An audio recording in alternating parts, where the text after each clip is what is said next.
Welcome to the EOB podcast, where we talk about the weekend box office and the new openings this week. I'm Ben No. So this is another podcast where Sin won't be joining us because of an unintended and unscheduled upgrade to Windows 10 on his laptop. And since we lived in different cities, we couldn't be in the same room together. So that is why I will be doing this podcast alone for another week. How about we get started? Last week, X-Men Apocalypse opened, and also the sequel, Alice Through the Looking Glass, the sequel to 2010 Alice in Wonderland, the movie starring Johnny Depp. And it is a 4-day Memorial Weekend. That means people are off. Whether they're traveling or on vacation or going to watch the movie, what have you, that means they have some time. There's also the NBA, some NBA games going on, the Game 7 of the Western Conference Finals between the Oklahoma City Thunder and the Golden State Warriors. So I think that kind of took a bite out of the box office as well, but we don't know how much of an effect because that game 7, happened on Monday. So we'll see. I made some projections about the movie, X-Men Apocalypse and Alice in Wonderland 2. I thought X-Men Apocalypse would do better than what it did because, it's still a good brand. Fox did a good job on the X-Men movies. But I felt that X-Men is on an island by itself. It doesn't have the quote-unquote cinematic universe that Marvel carved out for itself and that Warner Brothers is trying to do with their DC comic superhero movies. So we have the X-Men, we know that they're trying to break out these X-Men characters into their own individual movies that started off with, the Wolverine. I'm sure they're going to try to have other characters. Recently Deadpool, the R-rated Deadpool movie that did extremely well, surprised everybody. No one thought it could do that well, especially as an R-rated movie. And because it was an R-rated movie, it's different enough it did so well. So there's that. Okay, so how did it do? Let's go to the box office. Okay, so I projected the movie X-Men Apocalypse to open about where the previous X-Men opened to. The previous X-Men, Days of Future Past, had a 9 million opening, went on to make 233 million domestic and 747 million worldwide. I thought that the 3-day figure for the new X-Men movie, Apocalypse, would be similar because I felt that there's not a lot of buzz going on for the movie. Nobody seemed to be excited for it. Not a lot of talk. And I thought that, it might not do better, but it probably do the same level. I thought that would probably do a 90 million 3 days, 100 million 4 days because, hey, I don't believe what other people are saying that there is, the bubble, a superhero movie bubble is popping. I don't believe that because, there's good superhero movies and there's bad superhero movies. And X-Men, I think it's kind of like similar to what Sony did with Spider-Man is that they painted themselves into the corner. They need to expand the universe. So what happened is that Sony gave Spider-Man back to Marvel to let Marvel handle the story. Now they can integrate that character into a larger storyline. We'll see what happens with X-Men. I suspect it might end up doing the same if Fox cannot pull it off. Okay, so the budget for X-Men Apocalypse is 178 million. The X-Men movie did worse than what I projected. For the 3-day opening, it's 65 million. For 4 days, it's about 80 million. So kind of off, really. It's decent, but for a movie that costs 178 million to make, it should do better considering that normal superhero movies, especially these big tentpoles, open up in the 90 million, 100 million range, right? For a comparison, Batman vs Superman, Warner Brothers movie, had a 166 million opening. Granted, they're two huge superhero characters by themselves, and them in a movie together, it's a must-see event, right? But X-Men is no slouch either. The Bryan Singer X-Men did extremely well. Not at the level of the Marvel movies, but it held its own. And this one, the Apocalypse movie, is kind of disappointing, considering that, X-Men is one of the larger properties, characters. People know who or what the X-Men are. They are the Avengers before the Avengers. They're the team to beat, and before Marvel came out with their own team-up movies. So there you have it. It's kind of weak, and maybe it's because the storyline is kind of jumbled up with the new cast and old cast and everything. You know, in the end, they're still the X-Men, right? So we'll see where Fox goes on from here and how they tend to approach the storyline. You know, I thought that they're gonna have to do a reboot or somehow to rejigger the storyline somehow to make it fit into a larger narrative, a la Marvel, a la DC, Warner Brothers or DC with their own movies. They can't stand alone anymore. And the X-Men Apocalypse, I think, is probably too much too soon. But we'll see. We'll see how it goes. Disappointing nonetheless. But we'll see how well it holds up. It's not that well reviewed. Although it has an A cinema score, it's only 48% at Rotten Tomatoes. Commercially and critically, it's not performing for X-Men. So we'll see how it goes. That's the number one movie. The word to describe the Memorial Weekend was soft. I mean, it was soft. We thought it would be better because, hey, people have extra time on their hands and they could go to watch the movie. And X-Men Apocalypse is one of the bigger movies that you can watch because, hey, X-Men. But apparently they decide not to. Coming in number 2 is Alice Through the Looking Glass, the sequel to the movie Alice in Wonderland, starring Johnny Depp. He returns to play the Mad Hatter. It pulled in $26.8 million, 3 days. 4 days, $33 million. An extreme disappointment because the first movie opened in 2010. It was at the height of the 3D craze, with Avatar. Titanic was being transformed into 3D. So the first movie opened to $116 million. The second movie didn't even do half that. But because it's at the height of the 3D craze, people were looking for that movie, would want to watch it. And I heard that the majority of the theaters that the sequel opened to are 3D.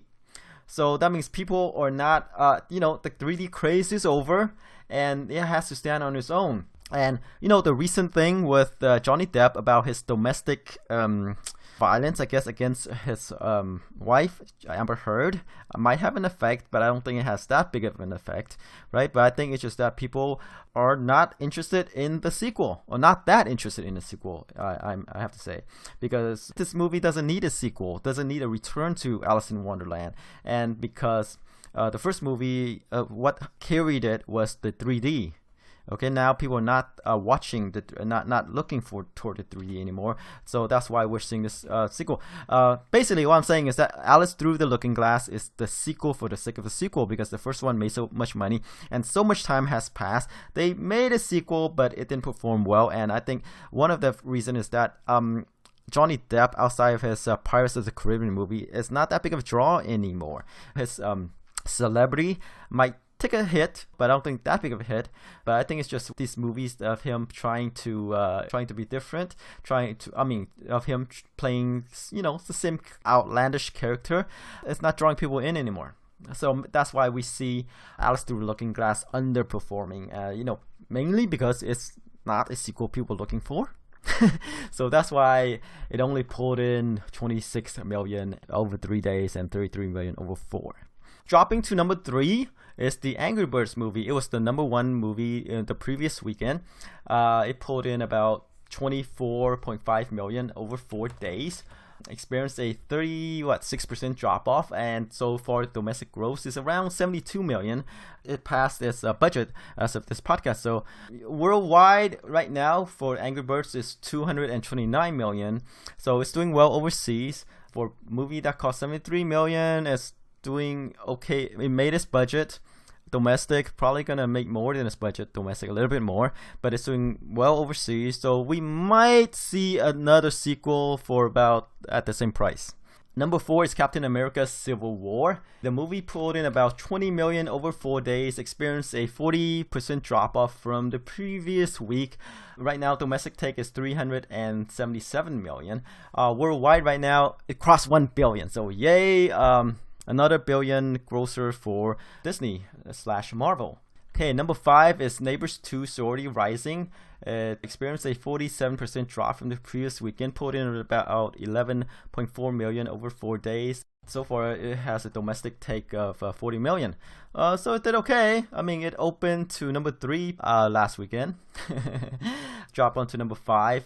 It's a sequel that I guess repeated itself. It didn't open that well. It opened to 21 million. The first movie opened to nearly 50 million. It's lagging way behind the first movie because, again, this is a sequel for the sake of a sequel because the first movie did so well. It'll probably close at about 70 million, 80 million by the way it's going. Number 6 is The Jungle Book.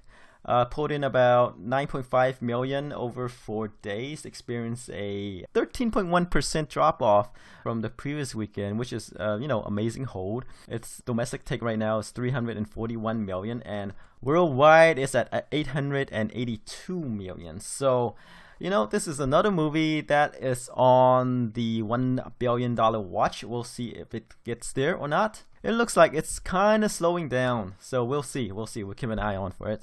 Number 7 is The Nice Guys. It pulled in about 8.2 million over the weekend. Lowest drop off was 26.3 million. That's the thriller action comedy starring Ryan Gosling and Russell Crowe. Let's say it opened to about 11 million and it put in 8.2 million in the second weekend, which is holding. This movie is targeted toward the, mature, older audience. Typically, these type of movies make their money over time. The target audience doesn't exactly go out during opening weekends to watch these movies, but they go whenever. And that's why we see the lowest drop-off. And Russell Crowe, Ryan Gosling, they appeal to these type of audiences. Okay, number 8 is Money Monster. That thriller starring George Clooney and Julia Roberts. That movie pulled in 5.7 million over 4 days. Experienced another lowest drop-off of around 19.8%. Another movie targeted toward the mature audience. And in 3 weeks, it already made 35 million. The budget's 27, so it already made its money back. And number 9 is Love and Friendship. This movie is a period piece starring Kate Beckinsale, Stephen Fry, Chloe Sevigny. It's an indie movie that expanded, and it pulled in about 3.1 million over the 4-day weekend, and it's already in its 3rd weekend. Okay, number 10 is Zootopia. Pulled in about 1.1 million over the weekend. Experienced a drop-off of 33%. But hey, it's already in its 13th week, so we can expect it to be in theaters, but it's dropping out of the top 10. And so far, domestic take is 336 million. Worldwide figures at 993. You know what? I thought it might not get to $1 billion, but it's getting close. Getting really close to $1 billion. It has a couple more million here and there, so I think it will make $1 billion. If so, then another 1 billion grosser for Disney. Okay, so that's it for the top 10. Let's move on to the openings. We have 3 new Y releases this weekend. We have a sequel to Teenage Mutant Ninja Turtles, and we have the romance movie Me Before You, and Popstar, Never Stop, Never Stopping. The comedy starring Adam Sandler. Okay, let's start off with Teenage Mutant Ninja Turtles 2, since that's going to be the widest release. It's going to be open in over 4,000 theaters. It's the sequel movie produced by Michael Bay. That action movie starring Megan Fox, Will Arnett. What can you say? When I first heard about the reboot, I thought, you know what? Are people interested in a Teenage Mutant Ninja Turtle movie, especially kind of live action-ish? This is CGI, by the way. A movie, released in 2004, and apparently they are. They are interested. That movie opened to about 65 million and went on to gross 191 million domestic, and worldwide 493 million. It costs 125 million to make. So nothing to scoff at. I mean, a good decent figure. When the movie make $500 million and the budget is around 125, it's pretty good. All right, and so that's why they made the sequel. But is that a good thing? I mean, there's always, I guess, room for these destruction movies, action movies. Kids like it, and because it's turtles, and there's Megan Fox, people are gonna watch it. But is that gonna be enough? I think the stakes are higher this time. The stakes are higher because of the quality. And this movie, even though it's not directed by Michael Bay, it's a Michael Bay movie. It's directed by Dave Green. You cannot really tell this movie apart from the other superhero movies, really. There's explosions, there's action scenes, there's CGI, robots, whatever. You could replace the characters, these turtles, with the Avengers, and they wouldn't be out of place because somehow all these movies are blending together, genericized, what have you. So, Turtles. how well is it gonna do? I am betting that there is, well, but the Turtles, they ratchet up the action. They have Bebop and Rocksteady, two of the comic relief in the Turtles universe. But is it gonna do that well? I'm sensing a softness, a genericness of these movies, this blending together. But then there's also the comedies of the Turtles too. So how about this? I'm gonna go conservative. I'm gonna say it's gonna open to 40 to 45 million. Right now the reviews are poor, 17% on Rotten Tomatoes. Reviews are poor, so it's not gonna get the word of mouth. But people who are fans of these types of movies will like it. They're gonna rush out on opening weekend, but then it's not gonna hold up well. But I wouldn't be surprised if it opened to 50. I mean, don't underestimate, people's appetite for action movies, for destruction, things blowing up. Michael Bay movies, really. This is really a Michael Bay movie without Michael Bay directing. I think he's producing the movie, so his signature is there.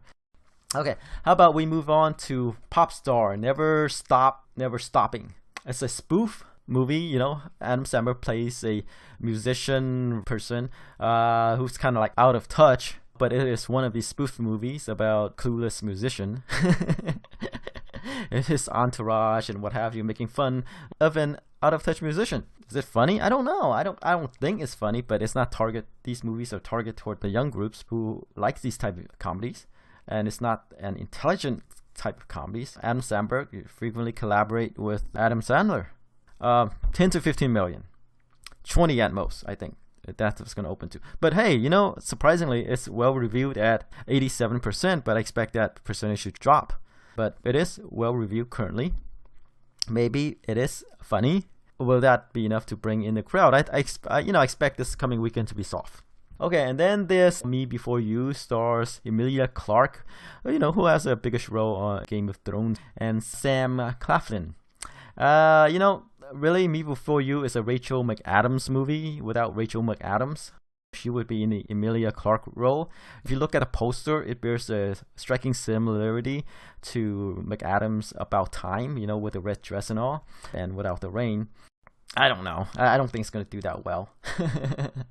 Rachel McAdams' About Time opened to about 40 million when it went wide, and it went on to have a domestic gross of 15 million and 71 million overseas. Yay, huge overseas. But I expect this one to be similar. It's going to have about 5 million. I think it's going to open to about 5 million and probably have a domestic gross as Rachel McAdams' About Time as well, 15 million. So that's where it is. Okay, Me Before You open to 5 million. Popstars 10 to 15. Teenage Mutant Ninja Turtles Out of the Shadows, Michael Bay movie without Michael Bay. It's a superhero movie except that it's with turtles. Things blow up. It's an adventure movie, really. It's gonna open to 40 to 45 million. It could open higher because school's out for some people, so they might want to watch Turtles. Or they could catch up on some of the other superhero movies. Alright, so that's it for now. It's too bad that technical difficulties prevented Sen and I from doing the podcast. But hey, maybe we can sort it out next week. Okay, that's it for now. Thanks for listening. Bye-bye.